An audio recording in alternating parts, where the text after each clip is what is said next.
Assalamualaikum warahmatullahi wabarakatuh. Sampurasun sadena, sampurasun.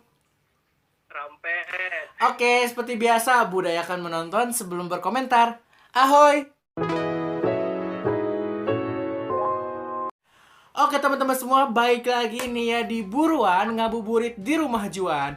Dan pada video kali ini teman-teman udah masuk ke episode yang ke-28.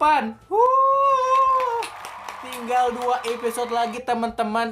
Buruan di tahun ini bakalan berakhir. Sedih banget sih, pasti sedih banget karena Buruan ini aku tercetus di tengah-tengah Ramadan dan juga alhamdulillah banget banyak yang membantu untuk membangun channel ini. Dan aku mau ngucapin terima kasih buat teman-teman semua sebelumnya yang udah mau berpartisipasi dari episode 1 mungkin sampai nanti episode terakhir kayak gitu.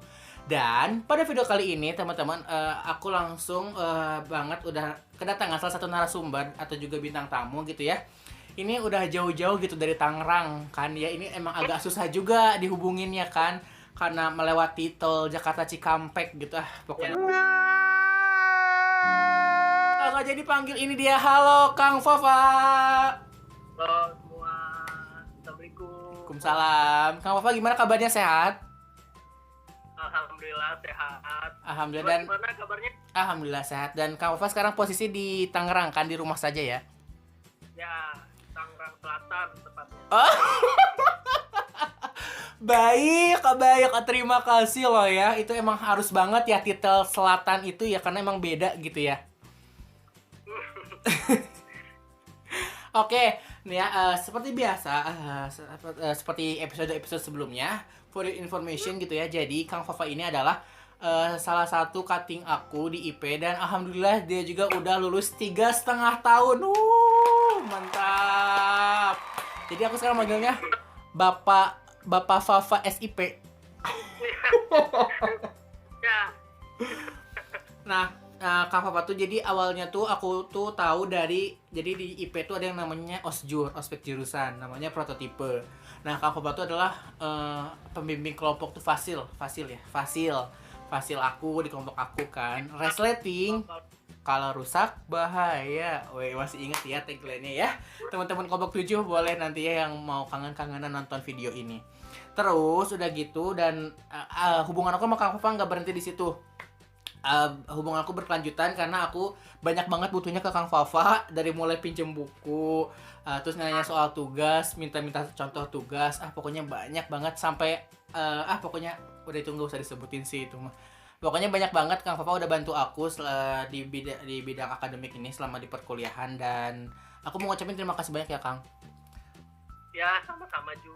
Buku filsafatnya masih ada di aku di kelas. Ya, nggak apa.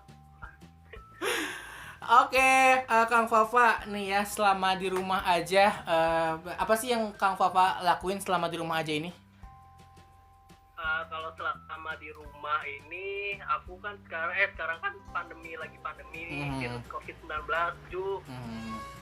Jadi di rumah ya paling WFH aja sih. Work from home. Oh, Kang Fafa udah kerja ya? Tanggal 15. Udah kerja ya sekarang tuh ya? Alhamdulillah. Alhamdulillah. Kayak, kalau boleh tau di mana sih Kang? Maksudnya kayak relevan gak sih sama titel SIP itu? Kalau untuk saat ini sih yang aku kerjakan sih jujur enggak ya Ju. Beda banget sama latar belakang aku yang ilmu pemerintahan yang basicnya tuh terjun ke masyarakat. Jadi di kerjaan aku sekarang ini aku benar-benar manfaatin sama skill yang aku punya. Oke. Karena kan kalau bidang pemerintahan nggak setiap bulan tuh buka, kayak CPNS bukanya misalkan Oktober atau akhir tahun. Sedangkan kan aku lulus itu bulan Februari. Nah, mau nggak mau tuh nyari kerjaan yang emang ya kualifikasinya semua jurusan gitu. Kalau boleh tahu Kang sekarang tuh di bagian apa sih Kang? Kayak biar aku di bagian business development. Beda banget kan sama IP. Wah. Tapi aku jadi penasaran deh Kang. Business development tuh yang kayak gimana sih Kang? Jadi aku sih alhamdulillah sekarang di Shopee. Oh, demi apa sih Kang? Wow, apa? Belanja Shopee Ramadan tanam THR 10 miliar. Oh, jangan-jangan Akang sama teteh-teteh yang dari Bandung itu yang rame juga di TikTok. Ada Shopee juga? Iya. Terus kata dia, dari 5 orang yang keterima cuma 2 gitu. Ya emang juga kalau di Shopee begitu. Tapi enaknya di Shopee kita bisa lamar, kita interview, jadi dikasih tahu hari itu juga kita dapat apa enggak gitu. Enaknya di Shopee sih gitu. Wih, nanti Kalau kayaknya dikabarin kan kalau perusahaan lain kita nunggu misal maksimal 2 minggu nih. Kalau nggak dikabarin berarti kita nggak diterima. Tapi kalau di Shopee tuh enaknya kita interview langsung, kita tahu diterima apa enggak gitu. Dan itu in English gak sih Shopee itu ya interviewnya? Kalau bagian kemarin business development full English, interview pakai English semua pertama, tapi tes matematika dulu Ju. Matematika dasar tuh susah banget. Kang, jadi di TikTok tuh lagi rame mahasiswi. Dia tuh FPIK juga, alumni Unpad, dan dia tuh keterima di Shopee gitu. Dia cerita katanya. Terus kayak pas aku lihat kan per partnya itu testingnya matdas, matematika dasar sama bahasa Inggris. Kayak pas tahu bahasa Inggris, itu Kang waktu itu Akang masih ingat gak ada berapa pendaftar gitu? Dulu sih banyak sih Ju, jadi per hari gitu. Per hari kemarin aku tuh ada 15 orang. Tapi itu per hari, nggak tahu besoknya itu ada berapa orang. Tetapi dari 15 orang itu cuma diambil sekitar 4 atau 5 orang. Dari situ nanti diseleksi lagi ya? Jadi kalau di Shopee itu sistem gugur Ju. Misalkan pertama nih tes matematika dasar, ada 15 orang, ini dikurangi nih 3 atau 5 orang. Nanti kalau misalkan kita lanjut, bakal dikasih tahu. Nanti kayak, tunggu ya di ruangan ini kita lanjut interview sama HR-nya gitu. HRD. Wow, mantap. Soalnya itu Dan jujur kemarin pas interview di Shopee itu aku nggak tahu kalau bener-bener pakai bahasa Inggris. terus Akang gimana jawabnya? Ya jawabnya tapi lancar kan? Maksudnya kayak alhamdulillah sih, kayak basic sih, kayak pengalaman, terus pendidikan kita dari mana gitu, organisasi yang udah kita capai itu apa, yang udah kita ikuti itu apa gitu doang. Oke. Gitu doang. Tapi maksudnya kalau misalkan Yang penting skill kita benar-benar dipakai deh Ju kalau di e-commerce gitu. Oke. Tapi kalau misalkan e-commerce maksudnya kalau misalkan berarti kalau dari Akang pribadi Akang pasti orang tuh punya penilaian pribadi gitu ya tentang dirinya sendiri. Kalau Akang ngerasa Akang tuh ini banget gitu orangnya, maksudnya soft skill yang Akang benar-benar pengen tunjukin ke perusahaan Shopee itu apa Kang waktu pas kemarin? Kemarin tuh kalau kita interview tuh kita sebisa mungkin dan semaksimal mungkin menjual diri. Maksudnya menjual diri, menjual soft skill kita. Kemarin pas interview aku cuma cerita gini-gini loh skill yang aku punya, kayak misalkan kita lancar Microsoft Office kayak Word sama Excel. Nah, Shopee itu hal itu udah apa ya, kayak udah makanan sehari-hari gitu. Jadi kita kerja juga bukan pakai Word tapi pakai Excel yang full tulisannya pakai Inggris gitu cuy. Wow. Terus juga banyak banget nih ya Kang yang ngomong gitu kan di si aplikasi itu cenah ke tetehnya tuh cenah. Kok kamu tahu nggak sih kok barang aku gak nyampe ya gitu emang. Ya kalau masalah barang gak nyampe itu antara si pembeli antara si penjual sih Ju, tokonya. Kan sekarang kan di pandemi virus corona ya. Jadi kan emang lagi diterapkan nih sama pemerintah PSBB. Jadi si kurir ini ya mau nggak mau harus ngikutin peraturan pemerintah. Jadi barangnya kayak nggak cepet kayak biasanya, emang lama. Dan di tulisan Shopee-nya juga emang udah ditegaskan kayak misalkan ini barang nyampe 5 atau 6 hari kemudian ya karena ada PSBB. Oke, kayaknya lucu banget ya, maksudnya kayak ada ininya juga kan, kayak si tadi. Soalnya rame banget, parah rame banget. Oke. Nah, berarti kalau misalkan selama WFH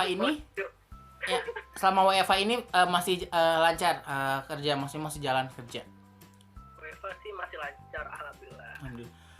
Berarti kalau misalkan buat Akang mah berarti selama 2 bulan ini bukanlah menjadi hal yang dapat membosankan gak sih Kang, karena emang berkegiatan gitu ya, apalagi sekarang udah kerja gitu, jadi amat produktif dan pantesan banget gitu ya. Dari kemarin tuh Akang susah banget dihubungin, oh ternyata kayaknya banyak banget pesan yang masuk ya Kak, udah kayak admin. Jadi maaf banget nih kalau Juan ngechat di WA itu benar-benar tenggelam banget Ju. Itu daripada partner atau dari para customer itu tuh banyaknya? Aku jadi kerjanya tuh kayak bantu mereka seller-seller yang pengen buka toko di Shopee. Pertama kali aku bantu mereka buat upload produk di toko mereka, sama buat ngetin free ongkir gitu. Oh, berarti aku bisa dong Kang, kalau kakak minta kode biar free ongkir ya aku beli Kang.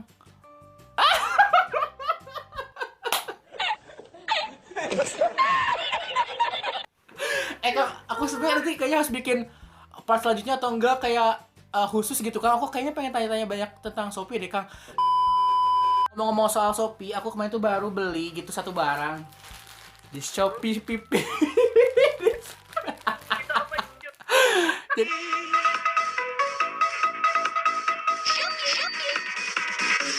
Ayo goyang Shopee. jadi aku tuh sebenarnya guys, nanti aku mau bikin video itu kayak Shopee haul tuh Kang, rame banget tau kalau di YouTube Shopee haul tuh. Tuh Shopee pipi. Jadi itu adalah green screen. Jadi ini buat nanti alat bahan buat ini buat apa? Buat syuting, tapi itu nanti aja. Nanti bakal aku bikin video khusus Shopee haul. Alhamdulillah banget kan karena YouTube aku kan sekarang tuh udah ada lah ya iklan-iklan, dan pasti iklan awal tuh Shopee wae. Karena kan e-commerce nomor 1 di Indonesia ya, jadi mereka gencar-gencar buat marketingnya nih. Berarti divisi marketingnya bagus banget, karena di setiap televisi, setiap Instagram, setiap YouTube tuh pasti ada iklan Shopee, ya kan? Yuk. Betul.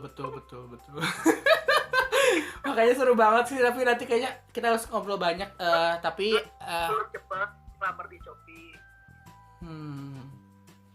Oke, ini pasti seru banget, tapi kita langsung aja balik lagi ke topik tadi. Berarti intinya adalah selama 2 bulan ini juga meskipun di rumah aja Kang Papa tetap WFH kayak gitu. Oke, dan mengikuti anjuran pemerintah. Nah ya Kang, selanjutnya nih ngomong-ngomong soal bulan Ramadan. Ada gak sih Kang perbedaan Ramadan tahun ini sama Ramadan tahun sebelumnya yang terasa signifikan banget mungkin? Tentunya kalau dirasakan secara pribadi, menurut aku juga beda banget sih. Jadi kalau tahun lalu itu kan belum ada pandemi virus COVID-19 ya.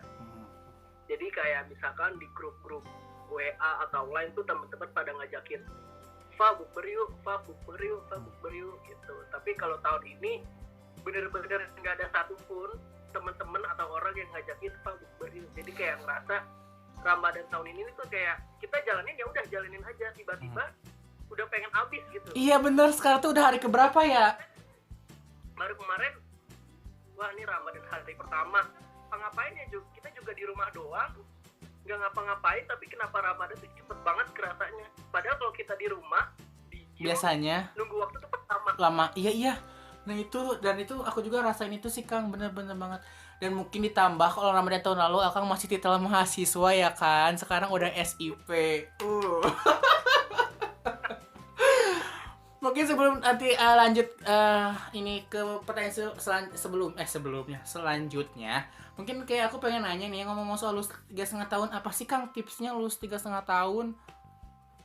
Kalau tips menurut aku sih gini aku pernah dikasih tahu sama pembimbing aku. Kebetulan aku alhamdulillah banget dapat pembimbing yang benar-benar emang pengen ngebimbing aku lulus cepet, ngerjain skripsi dengan bertahap, berkelanjutan maksudnya. Jadi tipsnya itu pertama sering konsultasi sama pembimbing. Oke. Jangan takut buat ngechat melalui WA atau telepon ke pembimbing. Bener-bener jangan takut. Ya udah, itu pembimbing kita. Kan mereka juga dapat surat tugas dari Kaprodi buat membimbing kita. Ya udah, kita ini aja beraniin diri buat kayak ngechat dosen. Kan kebanyakan mahasiswa sekarang kalau pengen bimbingan, ngechat dosen tuh kayak takut banget. Segan. Semuanya harus sama KM. Terus. Yuk lanjut yuk. KBW KM ya, Jo. Bener. Yuk lanjut yuk. Mau lengser yuk. Tips yang kedua, kita punya kayak prinsip, punya niat. Kalau niat kita baik buat menyelesaikan skripsi dengan cepat, dengan baik, ya pasti nanti kesananya juga cepat dengan baik kalau niat kita begitu. Terus tips selanjutnya itu, kalau aku sih megang prinsip 2 gini loh, Ju. Pertama, kita pengen ngejar skripsi itu pengen cepet santai tapi nanti selesainya nggak tahu kapan, atau kita capek apa ya, kayak capek tapi selesainya kita tahu kapan, ngerti nggak? Itu kita aku nerapin 2 prinsip itu, dikasih tahu pembimbing buat milih salah satu prinsip, ya udah berarti mau nggak mau aku waktu itu milih konsultasi ke pembimbing, ya udah Bu, aku milih apa ya, kayak cepet tapi selesainya juga cepet gitu. Jadi kayak berakit-rakit ke hulu, berenang-renang ke tepian, bersakit-sakit dahulu, bersenang-senang kemudian. Berakit-rakit ke hulu. Iya, betul banget. Dan iya sih, berarti intinya ada target. Tapi Kang, itu sebenarnya ada ini gak sih, kebayang gak sih pas awal banget, nyangka gak sih bakal 3,5 tahun, atau emang udah ditargetin bakal lulus 3,5 tahun? Kalau kebayang sih, kita pastinya harus kebayang ya Ju, apa yang kita pengen persiapkan buat di masa depan. Tentunya pas kita juga lagi skripsi, kita harus ngebayangin nih. Kemarin aku Februari 2019 baru turun pembimbing. Kita bayangin, pembimbing aku Pak ini sama Bu ini. Iya, tuh sebutin aja nggak apa-apa. Pas siapa? Nggak apa-apa. Pak Asep sama Bu Antik. Wow. Lanjut terus. Menurut aku Pak Asep sama Bu Antik itu benar-benar pembimbing yang luar biasa, yang baik banget, yang pengen nuntun kita tuh benar-benar kayak, yuk cepet selesai skripsi buat nanti apa ya, kayak ngebantu orang tua biar nggak bayar biaya UKT lagi gitu. Dan juga prosesnya tuh sama Bu Antik Pak Asep tuh emang benar-benar enak Ju. Kayak nggak dilambatin, tapi kayak ya tergantung sama diri kita sendiri. Iya sih, kalau benar-benar. kita pengen cepet, kalau kita emang nantinya lambat ya pasti nanti lambat gitu. Oke. Oh, Kang sendiri udah kebayang judul tuh di semester berapa sih, Kang? Kalau judul sih jujur bulan kedua setelah pembagian dosbing. Pertama aku kan skripsi aku tentang e-government Ju. Pertama itu aku emang bukan ranah ke e-government, tapi kayak ke ranah kebijakan publik. Waktu itu aku ngusulin judul ke Pak Asep pertama kali tentang kebijakan publik BPJS kan sekarang defisit. Sedangkan BPJS kan memang kebijakan pemerintah dari si Jokowi kan. Nah aku pengen neliti kenapa sih BPJS itu defisit gitu. Tapi kata Pak Asep, jangan, itu masuk lebih ke ranah kebijakan publik. Pak Asep nikah kan? Nah mau nggak mau aku ya harus mikir nih, wah kalau judul ini ditolak berarti apa ya. Nah kebetulan basicnya Pak Asep kan ngajar e-government. Nah waktu itu ide muncul tuh buat apa ya, bikin skripsi tentang e-government. Nah kebetulan juga semester 5 itu ada tugas matkulnya Pak Asep, kalau nggak salah MSDM. Waktu itu aku ke Dikdukcapil kan, nanya-nanya tentang program apa aja sih yang ada di Dikdukcapil. Nah kepala seksinya bilang, wah ada program ini tentang e-government. Nah waktu itu aku langsung keinget sama yang waktu itu ke Dikdukcapil, e-government itu tentang e-punten kan, e-punten Kota Bandung. Iya, aku ada draftnya, terima kasih loh Kang. Langsung deh, waktu itu juga aku konsultasi ke Pak Asep, Pak ini Pak aku pengen ngajuin judul tentang e-government. Terus kata Pak Asep, boleh, tentang apa? E-punten Pak, gini. Terus kata Pak Asep, permasalahannya apa? Aku jelasin gini. Ya udah, deal sama Pak Asep, aku langsung ke Bu Antik, nggak pakai lama. Besoknya apa kalau masalah, terus hari itu juga aku ngechat Bu Antik, Bu, besok saya ingin bimbingan, pengen ngajuin judul sama Ibu. Terus kata Ibu, ya udah boleh di kampus besok ya. Gitu. Ya udah, pas hari besok itu pertama kali aku bimbingan sama Bu Antik ngajuin judul. Bu, judul ini aku tentang e-government, tentang e-punten, permasalahannya ini sama Pak Asep udah di ACC, sama Bu Antik gimana. Terus Bu Antik ngomong, ya udah lanjutin. Ya udah lanjutin, bab 1 aku kerjain, bab 2 kerjain, bab 3 kerjain gitu. UP deh. Tapi Akang tuh perasaan jarak UP sama sidang akhir deket banget ya? Ya gak sih? Iya, nah itu tuh aku alhamdulillah sih kemarin bab 1, bab 3 itu udah di ACC sebelum libur kuliah semester 6. Udah di ACC tuh. Tapi sama Pak Rudi masih belum boleh UP karena masih waktu itu semester 7 ada matkul wajib yang harus harus diambil dulu sebelum UP, yaitu REPLIT kan, rencana penelitian. Nah, rencana penelitian aku baru ambil di semester 7 awal, semua angkatan 2016. Nah, pas ngambil udah 2 minggu baru boleh sama Pak Rudi. Nah, di situ kan posisinya bab 1 sampai bab 3 aku kan udah di DC 7.